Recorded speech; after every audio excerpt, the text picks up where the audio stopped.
Assalamualaikum warahmatullahi Benar saya langsung langsung. Assalamualaikum warahmatullahi wabarakatuh. Perkenalkan, nama saya Galang Putra Pratama.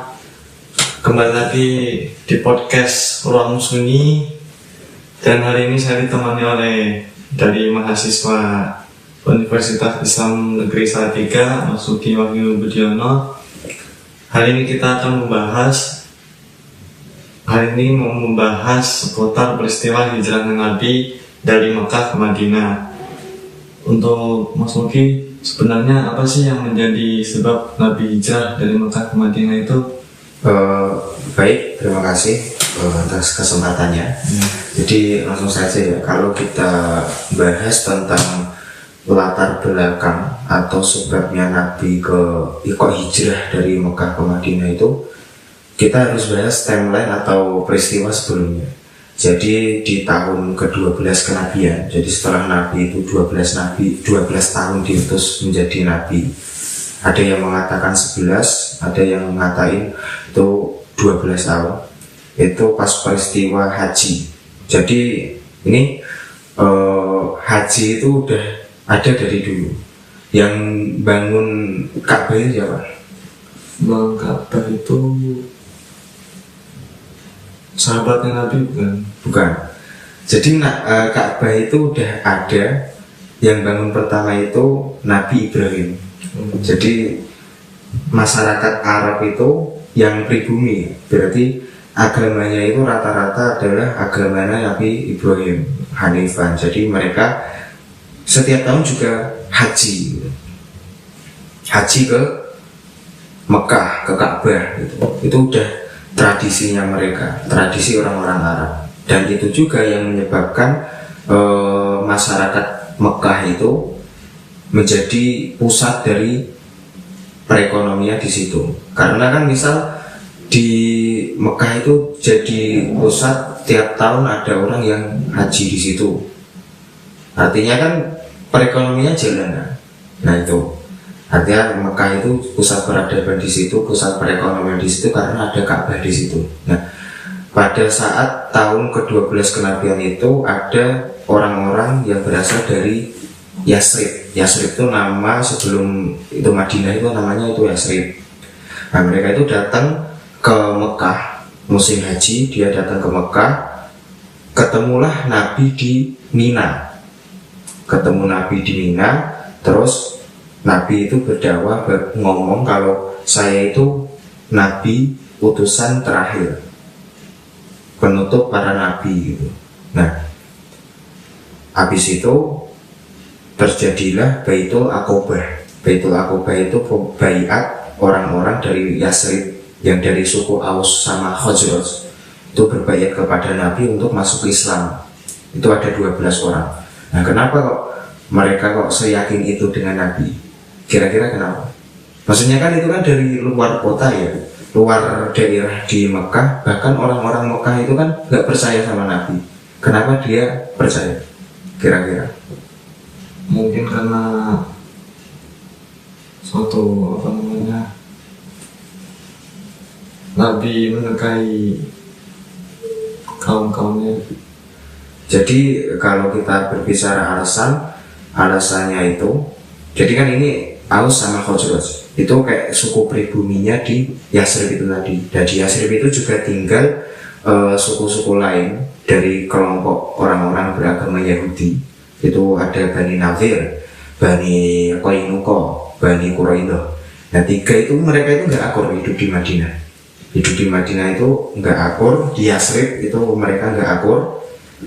Kalau ada debat yang pasti diomongin ke orang-orang Aus sama Khazraj itu, nanti orang-orang Yahudinya itu ngomong, misal saya Yahudi, debat sama kamu. Nanti kalau Nabi terakhir udah datang, kamu akan kami musnahkan dengan Nabi itu. Kita akan perang dan kamu akan kalah. Nah, misalnya setelah itu kamu ke Mekah haji gitu kan, ketemu sama orang yang ngomong saya itu Nabi.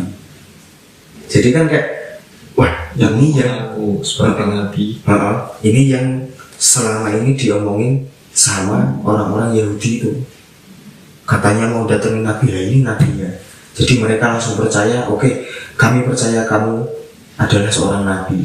Ya percaya. Bukan sampai di situ, tahun depannya mereka datang dengan jumlah yang lebih banyak. Tadi berapa yang datang? 12 orang. 12 orang. Nah habis itu mereka datang lagi dengan jumlah yang lebih banyak, 75 orang. Berbaiat kepada Nabi yang isinya kami setia kepada Nabi dan melindungi Nabi. Akhirnya kan Nabi dapat perlindungan dari mereka, gitu kan. Akhirnya Nabi setelah itu memutuskan untuk hijrah ke Madinah. Ya ini berdasarkan wahyu dari Allah juga. Jadi ini petunjuk dari Allah bahwa ini udah masanya Nabi itu hijrah ke Madinah. Nah, Nabi itu dakwah di Mekah itu 13-an tahun. Jadi udah 13 tahun baru Allah itu menyuruh Nabi untuk hijrah Di Madinah. ke Madinah. 10 tahun. Ya 10 tahun. Ya itu 10 tahun itu masanya nanti. Ya. Setelah itu kan 10 tahun dakwah di Madinah itu. Jadi setelah perjanjian Aqabah itu tadi, Nabi memutuskan untuk hijrah ke Madinah. Yang pertama hijrah itu orang-orang Muslim di Mekah itu tadi. Ada beberapa rombongan, ada 2 gelombang ya misal. Rombongan pertama itu salah satunya ada Utsman bin Affan, Abu Salamah, Mus'ab bin Umair. Mus'ab bin Umair itu salah satu dai-nya Nabi itu salah satunya Mus'ab bin Umair. Gitu. Ada Umar bin Khattab. Nah ini yang menarik, pas Umar bin Khattab itu hijrah, itu di ini ada. Itu ketika yang lain itu hijrahnya mereka pindah ke Madinah itu sembunyi-sembunyi, karena mungkin di malam hari, pokoknya waktu yang sepi. Tapi beda sama Umar, karena apa waktunya sepi ya, mereka takut kalau ntar dibunuh sama orang-orang kafir Quraisy di Mekah gitu kan. Karena takut mereka diam-diam. Beda sama Umar dengan lantangnya bicara ke depan orang-orang, siapa yang mau anaknya menjadi seorang yatim dan istrinya menjadi seorang janda, halangilah langkahku. Saya mau hijrah ke Madinah bareng Nabi. Kalau kamu mau anakmu yatim, kamu mau istrimu jadi janda, ayo kita duel. Kita duel di sini. Akhirnya kan nggak ada yang mau buat menghalangi Umar. Umar hijrah biasa aja. Mau mari langkah kan kalau pedangan di kesampingin terus itu kan di padang di pasir gitu kan. Itu di saking setan itu udah takut sama langkahnya Umar. Setan aja takut apalagi manusia. Tuh akhirnya, nah itu kan sahabat sudah pindah hijrah ke Madinah. Ada beberapa yang belum hijrah termasuk Nabi. Nah ini kita mau membahas tentang proses hijrahnya Nabi itu ke Madinah. Jadi ada beberapa kisah. Yang pertama adalah karena udah siap, wahyu udah turun, perintah untuk hijrah juga udah turun. Nabi itu hijrah ke Madinah sama siapa? Setahu kamu? Sama sahabatnya. Namanya? Abu Bakar. Iya benar. Jadi Nabi itu hijrah ke Madinah bareng sama Abu Bakar. Nah ini juga dibikin tim kayak strategi juga. Ceritanya karena orang-orang itu udah pindah ke Madinah, jadi kan beritanya udah sampai tuh ke kafir Quraisy. Akhirnya kafir Quraisynya itu kumpul. Ini nggak bisa dibiarin. Karena apa? Kalau nanti Muhammad mendapatkan panggung hijrahnya di panggung untuk dakwah Islam itu di Yasrib, kemudian orang-orang Yasrib nanti memeluk agamanya Muhammad itu tadi, akhirnya apa? Yasrib itu bukan kota pedagang. Yang kota pedagang itu sini. Jadi kan penghasilan mereka kurang. Nanti orang-orang yang datang dari arah Yasrib itu bakal diblokade ke situ. Untuk diblokade nggak boleh ke Mekah. Bayangannya orang-orang kafir kan kayak gitu. Akhirnya kita harus menghentikan hijrah Nabi. Karena dia uang.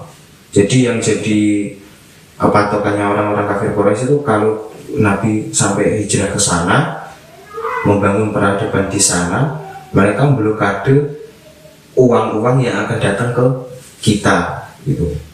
Contohnya kalau kita ada konflik sama mungkin Malaysia gitu, kan nanti orang-orang dari luar ekspor yang dari negara di belakangnya Malaysia bahkan dihalangi oleh Malaysia buat datang ke Indonesia gitu kan. Ya itu konsepnya juga sama kayak gitu. Jadi pikiran mereka itu uang, tapi di sisi lain mereka nggak berani bunuh Nabi secara langsung karena Nabi itu salah satu dari suku terpandang di Mekah, Bani Abdul Manaf, Bani Hashim gitu. Hanya kan nggak berani tuh untuk ngebunuh secara langsung. Juga ini jadi dilema, jadi bimbang.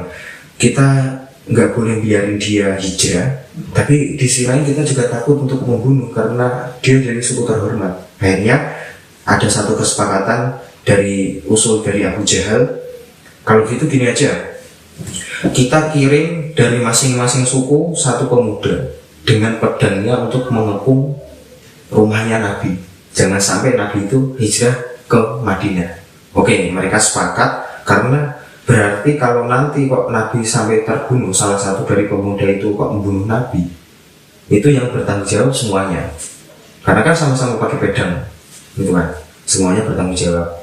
Akhirnya malam hari mereka mengepung rumah Nabi. Ini karena plot twistnya Nabi itu udah tahu dari Allah, jadi Nabi udah nyiapin strateginya. Strateginya adalah Ali bin Abi Thalib itu Sayyidina Ali menggantikan posisi tidur Nabi Shallallahu Alaihi Wasallam. Ya.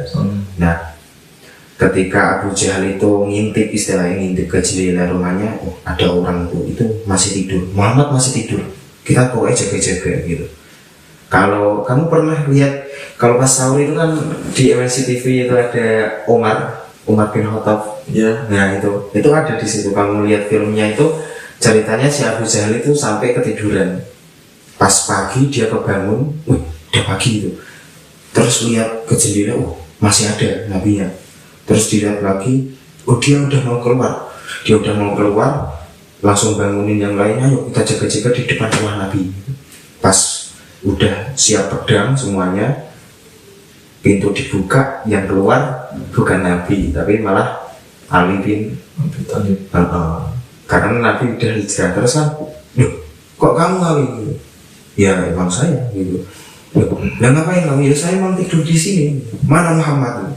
Nggak tahu dia udah pergi gitu. Hanya kan kecewa gitu. Abu Jahal marah. Habis itu dia langsung ke rumahnya Abu Bakar. Sampai situ ketuk-ketuk, yang keluar Asma binti Abu Bakar. Mana Asma itu siapa? Ya. Itu anaknya si Abu Bakar. Anaknya Sayyidina Abu Bakar. Terus si Abu Jahalnya ngomong, mana bapakmu? Saya nggak tahu, dia udah pergi. Langsung ditempeleng sama si Abu Jahal itu tadi, si Asma. Nggak menemukan. Jadi kan intinya pas itu nggak menemukan Nabi. Kaum kafir Quraisy sudah kecolongan, Nabi udah terlanjur hijrah ke Madinah. Nah di situ apa yang terjadi? Kan dicari tuh, Madinah itu di sisi utaranya Makkah gitu. Mereka cari ke sekitaran itu karena kan dulu nggak ada Grab, nggak ada Gojek, pesawat apalagi itu kan nggak bisa langsung terbang, itu nggak bisa. Akhirnya mereka mencari Nabi di sekitaran perjalanan ke Madinah, kok nggak nemu gitu. Terus ada spekulasi jangan-jangan si Muhammad itu masih bersembunyi di sekitaran Mekah. Mekah itu kan bukit-bukit itu kan, di sekeliling oleh bukit-bukit. Jangan-jangan masih ada di sini gitu. Akhirnya yaudah kita cari di sekitaran sini dulu. Nah ini uniknya Nabi itu juga pakai strategi. Setelah hijrah itu beliau sembunyi dulu di Gua Sur. Gua Sur namanya. Ada yang mengatakan namanya Gua Thaur, kata yang kita umumnya kenal Gua Sur gitu. Gua Sur itu malah berlawanan arah dari arah ke Madinah. Jadi misal Madinah itu sekitar situ, Gua Sur itu di sebelah sana gitu. Kan jadi secara strategi itu kan berarti kan dia main, beliaunya Nabi kan main strategi kan di situ. Itu di Gua Sur, berdiam diri di situ sama Abu Bakar sekitar kalau nggak salah 3 hari. Riwayatnya itu banyak versi yang mengatakan 3 hari Nabi bersembunyi di situ. Nah, Nabi juga main strategi di situ. Jadi Abdullah bin Abu Bakar, jadi anaknya Abu Bakar yang namanya Abdullah itu, kalau siang hari dia melebur atau istilahnya jadi intel mata-mata untuk menggali informasi ini strateginya orang-orang kafir Quraisy itu mau ngapain Nabi gitu. Nah, habis itu informasinya dia sampaikan ke Nabi ketika ada banyak riwayat ya. Yang pertama, jadi kan siang nyari informasi, malamnya dia ke Gua Sur, paham ya? Ke Gua Sur untuk menyampaikan informasi itu kepada Nabi. Nah, habis itu paginya ada budaknya Abu Bakar namanya Amir bin Fuhairah itu menggembala kambing yang tujuannya itu menghapus jejak kuda yang dinaiki Abdullah bin Abu Bakar. Jadi kayak nggak ada tapak kuda yang mengarah ke gua itu. Ya, jadi informasi-informasi itu Nabi dengar dari Abdullah bin Abu Bakar itu tadi. Terus ada yang suplai makanan, ya Asma itu tadi. Asma binti Abu Bakar itu supplier makanannya ke Nabi. Nah, habis itu dapatlah info kalau orang-orang kafir Quraisy itu mencari di sekitaran itu tadi. Ada suatu peristiwa pas di Gua Sur itu, ada riwayat yang mengatakan pemuda-pemuda kafir itu udah sampai di Gua Sur, tapi nggak ketemu Nabi karena ini riwayat yang pertama kan katanya ada laba-laba, jaring laba-laba gitu kan, yang menutupi gua itu, menutupi guanya, sama burung dara, burung merpati yang dia bikin sarang di sekitaran situ kan. Kayak nggak make sense kalau ini pernah dimasukin orang karena kan ada jaringnya gitu, kayak bekas angker berarti ya.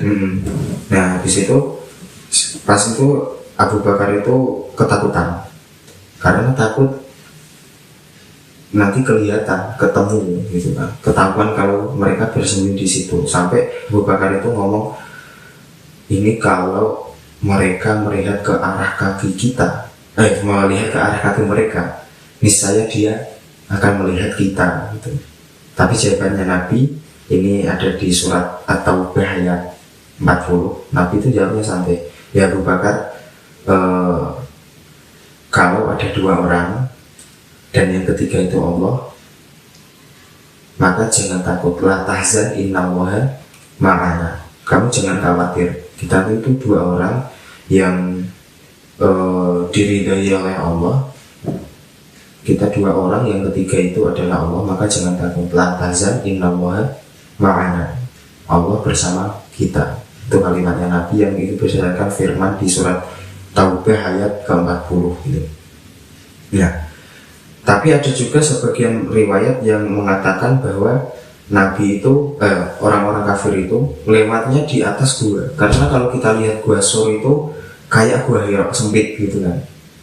Nah, mereka itu berjalan di atasnya, atas guanya itu, atas mulut gua. Makanya itu lebih make sense, lebih masuk ke kalimatnya Abu Bakar bahwa wah ini kalau mereka melihat ke arah kaki mereka, akhirnya artinya itu melihat ke bawah, niscaya mereka akan menemukan kita. Berarti gua itu kecil atau gede? Ya kecil. Nanti ya insya Allah kalau kamu dapat kesempatan umroh atau haji ke Mekah, ke Gua Sur, nanti kamu bakal lihat bahwa Gua Sur itu ya kecil. Enggak kita bayangan kita kan kalau gua-gua di Indonesia besar gitu ya, gede-gede. Itu guanya kecil. Jadi kan kalau mereka melihat ke bawah bakal ketahuan itu Nabi di situ. Nah, ada lagi cerita ketika Nabi sama Abu Bakar itu di Gua Sur, karena ada beberapa ada lubang-lubang, mungkin ada tempat hewan-hewan yang mungkin kelabang apa-apa itu kan, itu ditutupi sama Abu Bakar, tapi ada 2 lubang yang nggak bisa dia tutupi. Sampai yang buat menutup itu kakinya Abu Bakar sendiri. Nah, kaki Abu Bakar buat nutupin lubang itu. Terus pas Nabi tidur itu ada yang gigit, mungkin kelabang atau apa, nggak tahu ya. Itu tapi Abu Bakar kan dia sungkan ya kalau mau teriak gitu. Akhirnya dia menahan rasa sakit itu sampai dia nangis. Abu Bakar nangis sampai air matanya itu menetes ke Nabi, kan videonya Nabi gitu, sampai netes ke Nabi, Nabi terbangun. Itu saking ini bahwa bukti bahwa secinta itu Abu Bakar dan para sahabat itu kepada Nabi Muhammad SAW. Nah, kita lanjut lagi. Jadi setelah itu Nabi ketika aman dapat kabar dari Abdullah itu tadi, wah ini udah aman ini, udah ke Gua Sur dan mereka nggak menemukan kita. Mari kita lanjutkan perjalanan hijrah kita. Setelah itu karena ini dari kafir Quraisynya Genti, karena nggak menemukan Nabi di sekitaran Mekah, frustasi, akhirnya gini aja, kita bikin sayembara. Siapa yang bisa menemukan Nabi Muhammad Shallallahu Alaihi Wasallam, siapa yang bisa menemukan Muhammad, akan kami kasih hadiah 100 unta. Ini kan menggiurkan, dapat langsung istilah langsung kaya gitu. Ada seorang yang namanya Surakoh. Di Surakoh itu dapat info itu, sayembara itu, akhirnya dia mencari Nabi ke arah Madinah. Sedangkan Nabi kan udah posisinya kan udah jalan ke Madinah tuh, udah jalan ke Madinah pakai unta, sedangkan Surakoh itu pakai kuda kan larinya kencang. Surakoh akhirnya menemukan, wah itu akhirnya ketemu juga itu Nabi sama Abdullah itu.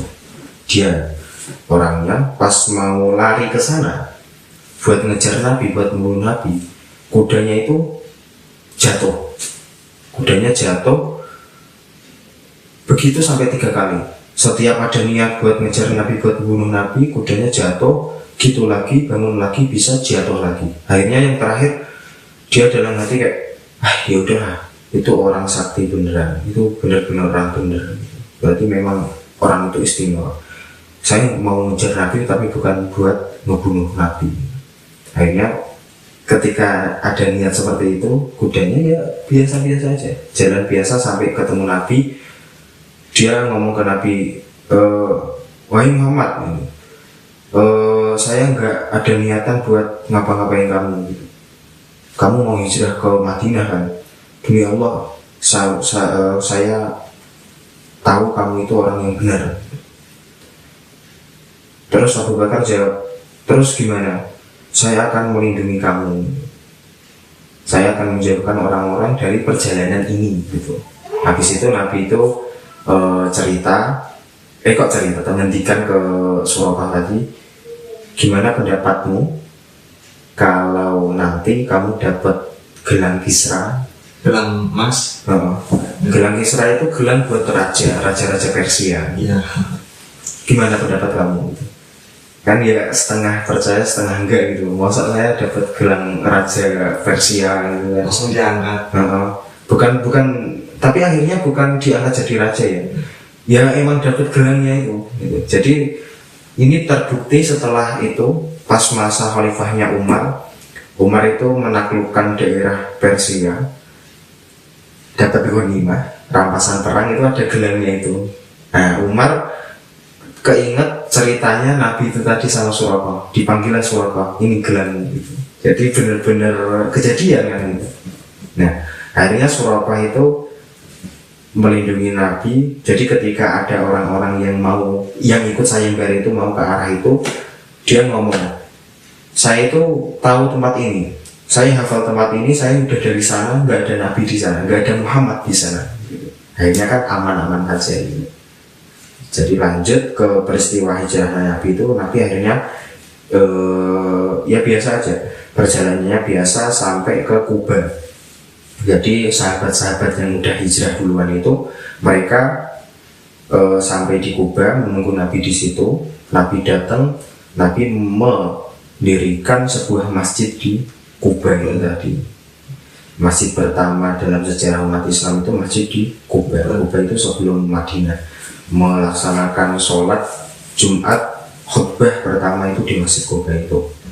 Habis itu semuanya udah berkumpul baru langsung ke Madinah. Jadi kayak apa ya, pos transitnya itu di Kuba itu tadi, transit buat mengunjungi semua orang-orang muslim di Mekah itu hijrah ke situ, karena kan masih banyak kayak larangan-larangan gitu, masih dijaga ketat sama kaum kafir Quraisy biar nggak hijrah semuanya gitu. Nah habis itu sampailah mereka ke Madinah.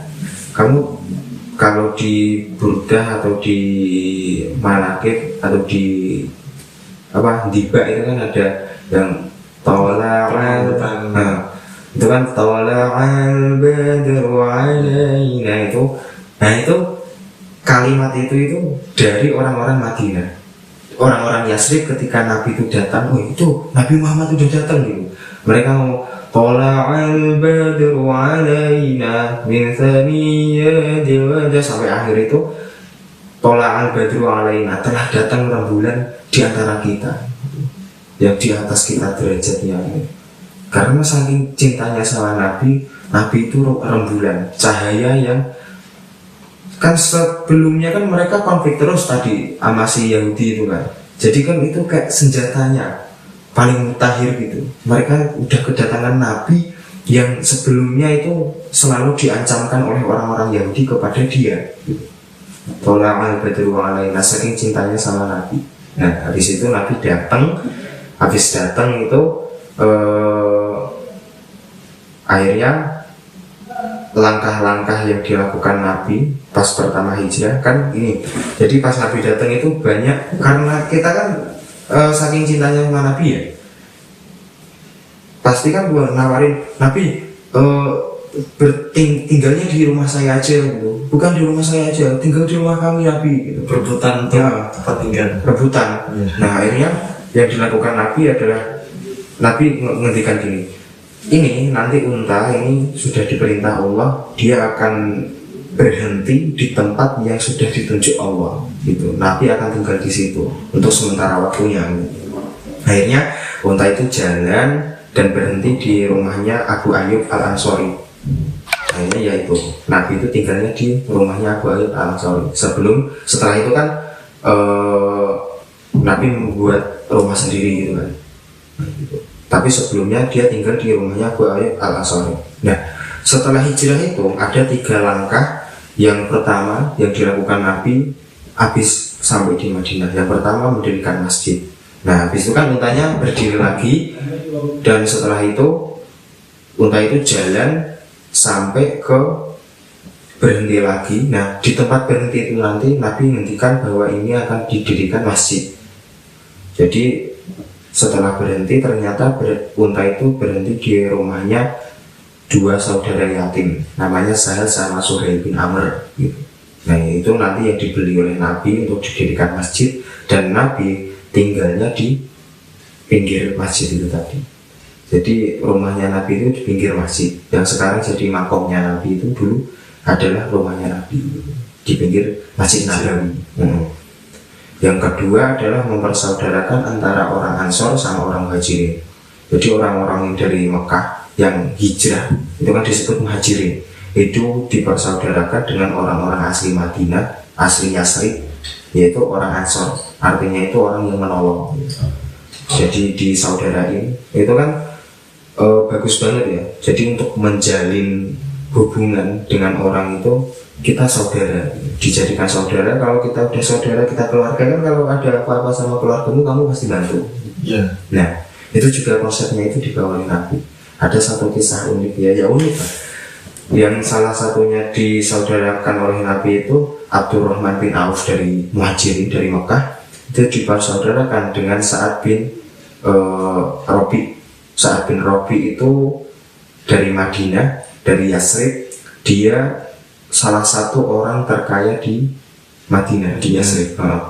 Nah habis dipersaudarakan itu, saking cintanya Sa'ad bin Abi Robi itu sampai ngomong gini ke Abdurrahman bin Auf, wahai saudaraku, saya ini ada 2 istri gitu. Saya ada 2 istri, silakan nanti salah satunya bakal saya ceraiin.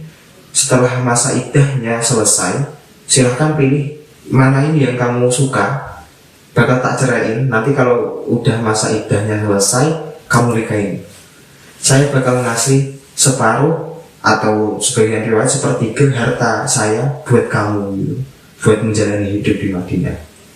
Kira-kira kalau Galang yang dikasih pilihan itu milih apa? Yang di Madinah itu. Yang kasih harta gitu. Iya. Ya. Tapi enggak sama Abdurrahman bin Auf, karena orang-orang Makkah itu terkenal bisnismen ya.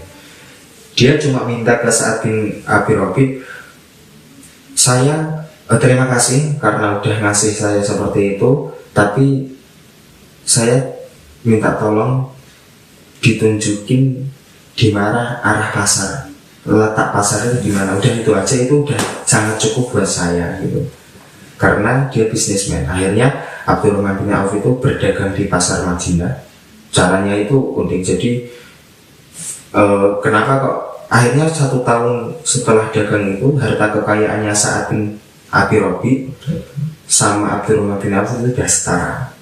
Jadi orang yang terkaya di Madinah itu sudah diungguli sama Abdurrahman bin Auf yang datang ke Madinah gak punya apa-apa. Karena bisnismen, dia itu nyari apa yang, misalnya di Madinah, kamu butuh apa? Kamu butuh rempah-rempah apa? Nanti tak list, itu saya cari ke Syam, cari rempah-rempah di situ, sama jual barang-barang yang ada di Madinah. Di Madinah itu ada apa? Tak jual ke Syam. Dari Syam di Madinah itu butuh barang apa? Tak cariin di Syam. Itu kan berarti kan dia tahu target marketingnya gitu. Jadi marketingnya itu bagus gitu. Salah satunya itu. Dan yang ketiga, mempersaudarakan, membangun masjid. Yang ketiga adalah piagam Madinah. Ini salah satu bukti bahwa Nabi itu rahmatan lil alamin. Kemudian bukti bahwa itu kecerdasannya Nabi. Jadi ada namanya piagam Madinah. Itu isinya adalah seluruh orang-orang di Madinah, siapapun itu, Yahudi kah, orang-orang Muslim kah, Muhajirin kah, Ansor kah, itu jadi satu, kemudian harus saling melindungi, harus saling menjaga satu sama lain. Kalau ada serangan dari luar, kita bareng-bareng jaga itu. Dan semua suku itu disebut sama Nabi di situ. Jadi nggak ada yang dianggap remeh di situ, walaupun Nabi itu seorang Rasul yang membawa agama Islam, tapi Nabi juga mengakui suku-suku lainnya yang di situ. Nabi juga mengakui agama lainnya yang di situ. Nasrani, Yahudi itu benar-benar diakui di situ. Dan kita kerjasama. Kalau ada serangan dari luar, kita bangun bersama, kita pertahankan kota Madinah ini bersama. Nah itu yang menjadi sebab dakwah Nabi itu sukses di Madinah. Nah itu kronologi atau sejarah hijrahnya Nabi itu seperti itu. Jadi untuk pelajarannya itu gimana? Atau hikmahnya? Kalau kita bicara tentang hikmahnya, banyak dalam artian kalau hijrahnya itu hikmahnya bahwa kan Nabi kan 13 tahun di Mekah, yang itu kampung halaman Nabi, tapi nggak sukses. Akhirnya Nabi memutuskan untuk hijrah ke Madinah dan di sana sukses. Nah, ya padahal ya itu 10 tahun, tapi itu menjadi kesuksesan dakwah Nabi itu ketika dia di Madinah. Itu artinya apa? Kalau kita mungkin sudah nggak dihargai di satu tempat, boleh kok kamu pindah ke tempat lain. Jadi carilah tempat yang orang-orang di situ menghargai kamu. Maka kamu akan improve di situ, kamu akan berkembang di situ. Jadi ketika kok misal Galang nanti kalau udah kerja mungkin ya, kalau udah kerja kok stuck, ngerasa dirinya stuck, kok hidup saya gini-gini aja ya, hijrah gak apa-apa. Kamu pindah ke pekerjaan di lain yang benar-benar orang-orang di situ itu menghormati, nah, bukan hanya membutuhkan tapi menghargai. Justru ketika kita dihargai, orang-orang bakal percaya kepada kita bakal bisa apa istilahnya, improve di situ. Gitu. Nabi itu kan kalau di Mekah dibutuhkan dia, kejujurannya itu dibutuhkan, tapi dia tidak dihargai. Akhirnya dia pindah ke Madinah. Di Madinah itu orang-orang menghargai Nabi. benar-benar menganggap Nabi itu Nabi, Rasul, utusan, hanya mereka dihargai gitu. Dalam bentuk penghargaan itu akan membuat kita menjadi sesuatu yang lebih bermakna di mata orang lain. Kita bisa ambis, kita bisa improve pada diri kita sendiri, kesuksesannya gitu. Dan yang kedua, kalau kita lihat bahwa itu menunjukkan, kalau kita lihat prosesnya tadi, itu kan berarti Nabi itu walaupun seorang Nabi, terus istilahnya semuanya itu dibagi oleh Tuhan, oleh Allah, Nabi tetap tawakal, tapi juga ikhtiar, tetap ikhtiar di dalam tawakal. Jadi tawakal itu bukan berarti kita pasrah kepada Allah. Wong Nabi aja udah masih susun strategi, masih berusaha ketika mau hijrah, dia nunjuk Abdullah bin Abu Bakar buat menjadi intelnya, persediaan makanannya, timnya itu diketuai oleh Asma binti Abu Bakar, kemudian juga ada Amir yang menghapus jejak dan lain. Itu kan proses yang membutuhkan usaha. Ali disuruh untuk menggantikan tempat tidur Nabi, itu kan juga usaha. Walaupun Nabi itu seorang Nabi yang pasti dilindungi oleh Allah. Jadi itu bukti bahwa kita itu, artinya tawakal itu bukan berarti kita 100% pasrah tanpa usaha, tapi usaha dalam kepasrahan gitu. Kita pasrah sama hasilnya, tapi kita tetap mengusahakan jalannya suatu yang apa kita rencanakan itu. Terus yang terakhir itu menjadi bukti bahwa orang-orang dulu itu sangat berani untuk mempertahankan Islam. Umar dengan lantangnya dia bicara bahwa saya mau hijrah, nggak sembunyi-sembunyi lagi. Beraninya seorang Ali bin Abi Thalib untuk menggantikan tempat tidur Nabi. Padahal itu yang di depan rumah kan orang-orang pakai pedang semua. Kalau pas itu berarti kan taruhnya nyawa kan? Iya, nyawa. Ya itu kan berarti menunjukkan bahwa Ali bin Abi Thalib itu benar-benar sosok yang pemberani gitu. Mungkin segini aja kali. Ya. Dan segini aja. Terima kasih untuk Mas Luki Wahyu Budiana. Dan jangan lupa kembali lagi di podcast Lawan Sunyi ya. Nah. Oke, kita tutup. Assalamualaikum warahmatullahi